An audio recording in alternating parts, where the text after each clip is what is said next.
இன்றைக்கி நம்ம சல்னா அப்படிங்கிற ஒரு ஹிந்தி வார்த்தையை மைம், தும், ஆப், ஹம், யக், வக், ஏ, வே போன்ற வார்த்தைகளோடு சேர்த்து வாக்கியத்தில் எப்படி அமைக்கலான்னு ஆங்கிலத்திலும் தமிழிலும் பார்க்கலாம். சல்னா தட் மீன்ஸ் வாக், நட. இதை நம்ம மைம் அப்படிங்கிற வார்த்தையோட எப்படி பயன்படுத்தலான்னு இப்போ பார்க்கலாம். மைம் தட் மீன்ஸ் ஐ எம், நான். If it is boy, மைம் சல்தா ஹூँ. Girl, மைம் சல்தி ஹூँ. That means I walk, நான் நடக்கிறேன். The next one is तुम. That means you, நீ. If it is boy, तुम चलते हो. Girl, तुम चलती हो. That means you walk, நீ நடக்கிறாய்.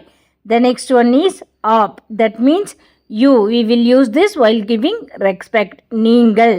If it is boy, आप चलते हैं. Girl, आप चलती हैं. That means you walk. நீங்கள் நடக்கிறீர்கள். The next is हम. That means we, நாம். If it is boys, हम चलते हैं. Girls, हम चलती हैं. That means we walk. நாம் நடக்கிறோம். The next one is यह वह. That means he, she, it. இவன், அவன், இவள், அவள், இது, அது.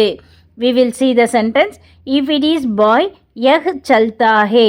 Girl, यह चलती है. Boy, वह चलता है.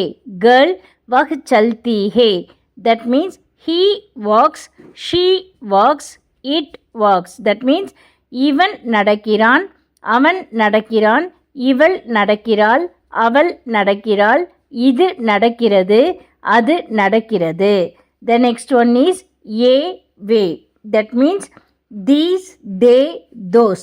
இவர்கள், அவர்கள், இவைகள், அவைகள். We will see the sentence.